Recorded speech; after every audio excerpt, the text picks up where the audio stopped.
সম্প্রতি সময়ে ঢাকায় চলচ্চিত্রের তারকা মাহিয়া মাহিকে তো আপনারা সকলে খুবই ভালো করে চিনেন। কেননা ঢাকায় চলচ্চিত্রে এই তারকা তার কেরিয়ারে একাধিক চলচ্চিত্র উপহার দিয়েছেন।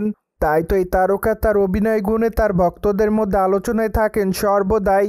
অন্যদিকে আপাতত এই নায়িকাকে সামাজিক যোগাযোগ মাধ্যমে প্রতিনিয়ত অ্যাক্টিভ দেখা যায়। কেননা সেখানে এই তারকা তার এফডিডের আপডেটগুলো তার ভক্তদেরকে উদ্দেশ্য করে আপলোড করেন। তাই তো অবশ্য মাঝে মাঝে ফটোশ্যুটের ফটোজও আপলোড করেন এই তারকা। ঠিক এই জন্য অবশ্য তাকে সমালোচনারও শিকার হতে দেখা যায়। কেননা আপাতত বোল্ড অবতারে ঢাকায় চলচ্চিত্রে এই তারকা তার ভক্তদের মধ্যে ধরা দেয়। তাই তো অবশ্য তিনি আপাতত খবরে লাইমলাইটে থাকছেন সর্বদাই। সেই ধারাবাহিকতায় সম্প্রতি এই তারকা তার ইনস্টাগ্রাম হ্যান্ডেল অনেকগুলো ছবি আপলোড করেন। যাই হোক, তার প্রকাশ করা ছবিতে দেখা যায় বেগুনি কালারের গাউন পরে ক্যামেরার সামনে ধরা দিতে, পাশাপাশি খোলামেলা চুলে হালকা মেকআপে তাকে দেখতে বেশ সুন্দরী দেখাচ্ছে।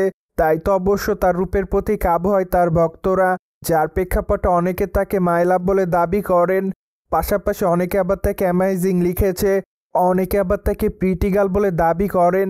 যাই হোক, সবকিছু মিলে আপাতত এই তারকা তার ভক্ত অনুরাগীদের মধ্যে এভাবে আলোচনায়। প্রসঙ্গত ঢাকায় চলচ্চিত্রে এই তারকার হাতে আপাতত অনেকগুলো প্রজেক্টের কাজ আছে বলে জানা যায়। কেননা এই তারকা আপাতত চলচ্চিত্র অঙ্গনে আবারও নিয়মিত অভিনয় করবে বলে জানিয়েছে। তাই তো ধারণা করা যায় খুবই শীঘ্রই তারকা তার নতুন চলচ্চিত্রের শুটিংয়ের কাজ শুরু করবেন। যদিও মাঝে অবশ্য চলচ্চিত্র অঙ্গন থেকে দূরে ছিলেন এই তারকা। কেননা দ্বিতীয়বারের মতো বিবাহ বন্ধনে আবদ্ধ হওয়ার পর এই তারকা চলচ্চিত্র অঙ্গন থেকে দূরে সরে যায়। মোরবার অল্প কিছুদিনের মাথায় এই তারকার বিবাহ বিচ্ছেদ হয়। ঠিক তারপর থেকে এই তারকা আবারও চলচ্চিত্র অঙ্গনে ব্যাক করার কথাবার্তা জানিয়েছে, যার প্রেক্ষাপটে ধারণা করা যায় এই তারকা খুবই শীঘ্রই চলচ্চিত্র অঙ্গনে ব্যাক করবে।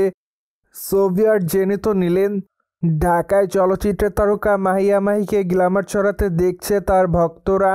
ফলে বিষয়টি নিয়ে কোনো রকম মতামত থাকলে কমেন্ট বক্সে জানাতে ভুলবেন না। And subscribe our channel for more update.